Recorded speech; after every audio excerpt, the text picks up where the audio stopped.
People like me are facing violence, assault, the left. Yes, the campus Antifa. I've been stormed out of restaurants. I've been assaulted publicly, multiple death threats. Black people are only 13% of the population, yet they commit 55% of the murders. On September 10th, 2025, chaos ripped through Utah Valley State University like something out of a nightmare. Charlie Kirk was mid-speech on his so-called American comeback tour, firing up a crowd under a packed tent, when panic exploded without warning. Gunshots rang out from the distance, echoing across campus. Investigators now believe a sniper fired from nearly 200 yards away. Kirk was hit, rushed to emergency care, but the bullet took his life. Police thought they had their man, but the shooter vanished into thin air, leaving the conservative right in absolute shock. Tributes poured across social media within minutes, even from Donald Trump himself. The White House account on X announced flags across the nation would fly at half-mast until Sunday evening at 6 p.m. Trump didn't mince words, calling Kirk a truly great American patriot. That single line set the internet on fire, igniting debates, conspiracies, and endless speculation. To his base, Kirk wasn't just another commentator. He was an organizer, a disruptor, a movement builder who reshaped the conservative youth vote. The journey started way back in 2012 when Kirk, just 18 years old, launched Turning Point USA. From then on, he crisscrossed the country, rallying young conservatives and expanding his influence into a nationwide machine. He wasn't only loud at rallies, he dominated online. TikTok alone gave him nearly 7 million followers, making his megaphone one of the biggest on the internet. But the second the headlines confirmed his death, criticism poured in just as fast, harsh, unrelenting, and impossible to ignore. The backlash hit especially hard from the black community, where people resurfaced his old comments and dug into years of racially charged rhetoric. Kirk had repeatedly targeted gun violence in black America, hammering crime stats that earned him both praise and deep resentment. His remarks during the high-profile D. Carlo Brown case lit an even bigger firestorm. That tragedy involved a young Ukrainian woman who was killed in North Carolina, and Kirk's commentary reignited outrage across timelines. Are only 13% of the population, yet they commit 55% of the murders. Why? Because black people tend to be in lower economic statuses. So you think that poverty equals crime? It's highly correlated. A lot of this studies is where on we that. disagree. What an insult to the working poor of So this why country. do you think black people commit more Well, crime, first of Charlie all, Kirk? what percentage of blacks have a father around when they're raised? I'm not sure. 25%. 75% of black youth are raised without a father in the home. 75%. It is the most predictable way to end up in prison, end up as a murderer or a criminal. And why It's do not a you think that's racism a problem. problem? It's not a white supremacy problem. It's a fact that black fathers impregnate women and they don't stay around with the women. And One particular post sent everything into overdrive.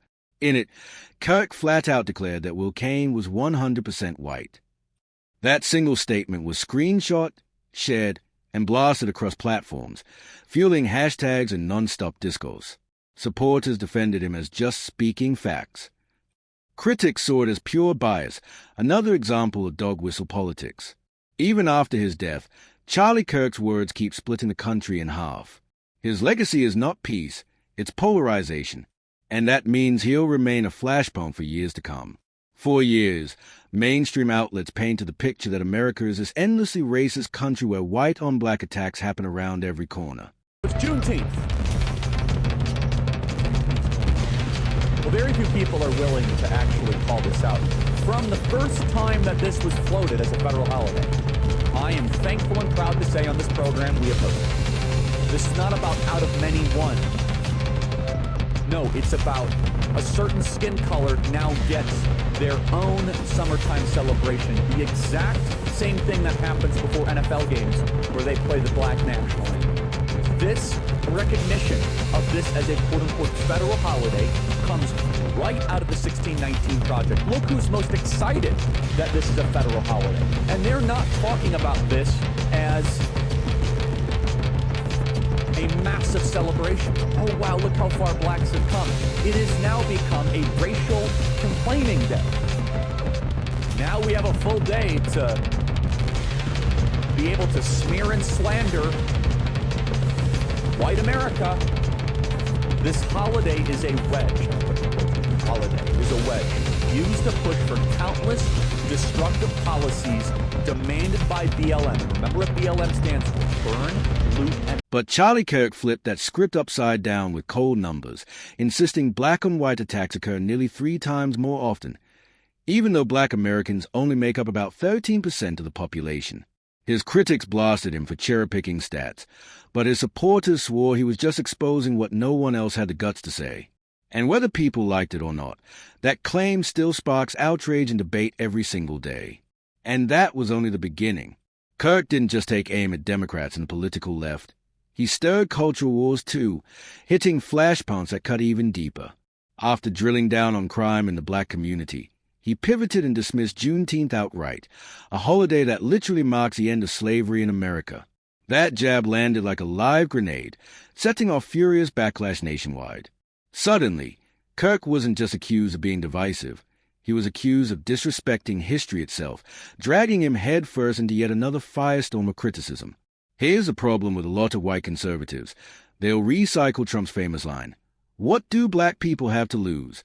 but then shoot themselves in the foot by mocking something tied directly to slavery. So when Charlie Kirk shrugged off Juneteenth, it didn't just sound tone-deaf, it came off downright hypocritical. To many, it looked like he was belittling a holiday meant to honor the ancestors of enslaved people, and that hit a nerve across the entire community.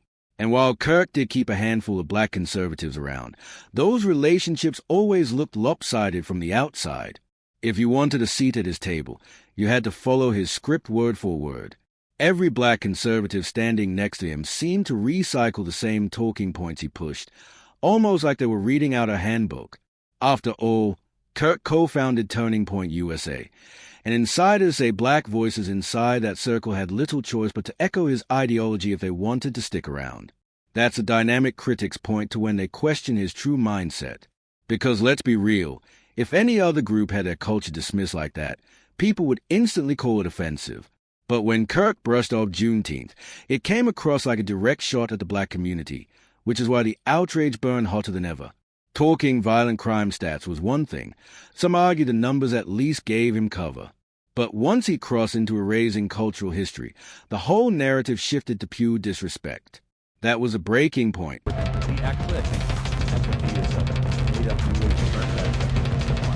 But I think it's worth it. I think it's worth to have a cost of, unfortunately, some gun deaths every single year. And Kirk walked straight over it. At that moment, it stopped looking like political commentary and started looking like targeted disrespect. Sure, he knew his base and critics say he was just pandering to them, but when a white conservative publicly trashes Juneteenth, the reaction is always the same. Why is he saying this? He doesn't even understand the history. That disconnect is exactly why his words landed as insulting instead of insightful, and that controversy feeds right into another part of his legacy. Because beyond cultural battles, Kirk went just as hard on guns, and his stance there was equally explosive. He once flat out said empathy didn't matter to him at all. In his own words, violent death in America was simply the price worth paying if it meant protecting gun rights.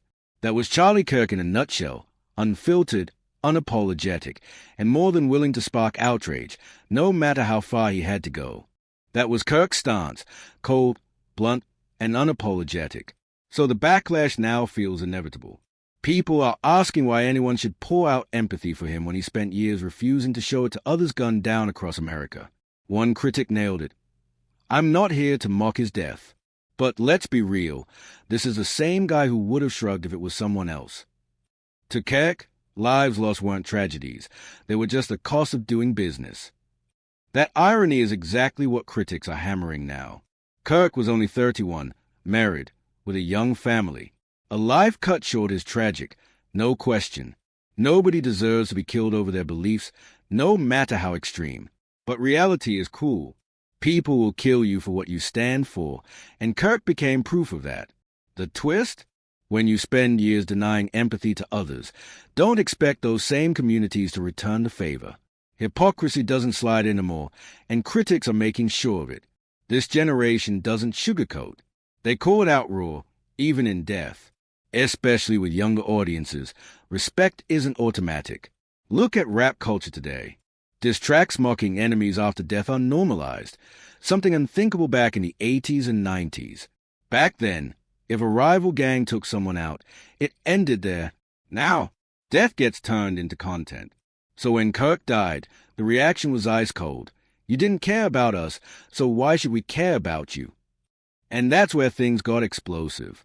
Racial tensions were already boiling, with flashpoints like the D. Carlo Brown case stirring outrage. Now critics are flipping Kirk's own narrative against him. They're asking the hard question, who actually tries to assassinate political figures? It's not black folks. And what happened in Utah? People are pointing out the obvious. It wasn't brothers pulling the trigger that day. For all Kirk's talk about black crime, nobody black ever came to kill him over his words. Think about it. White commentators insult black people daily online. Folks roast them, drag them, maybe threaten a fight, but nobody black is stalking them with sniper rifles. Take someone like Fresh and Fitzmyron, clowned endlessly, threatened constantly. But has any black person tried to assassinate him? No. History shows the truth. When it comes to political killings, it's usually white Americans deciding another white voice has to go. That's what makes Kirk's death so twisted. He built his brand on painting black America as violent, yet the shooter who killed him was almost certainly white.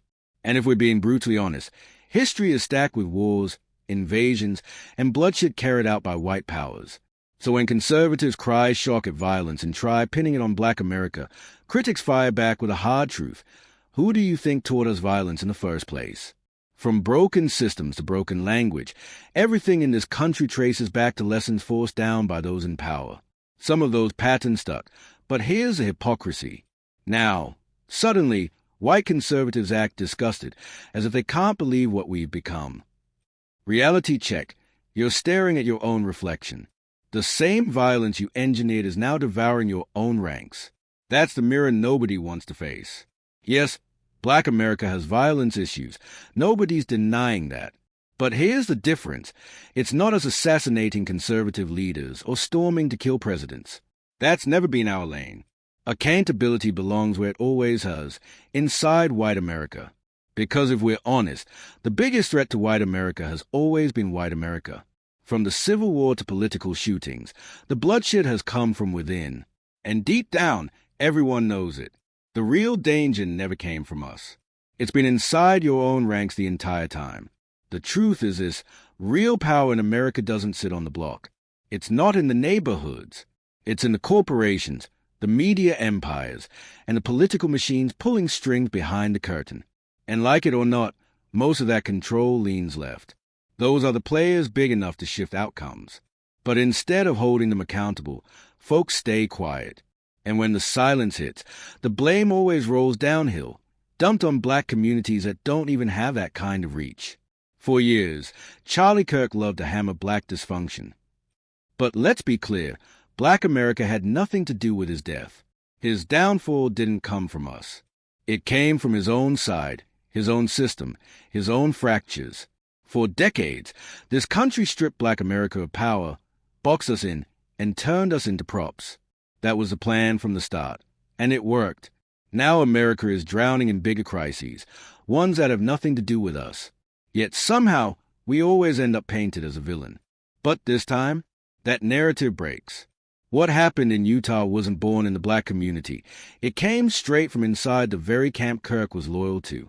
And no matter how the media spins it, people are finally waking up. So what do you think? Drop your thoughts in the comments. Hit that like button, and don't forget to subscribe to Drip Z.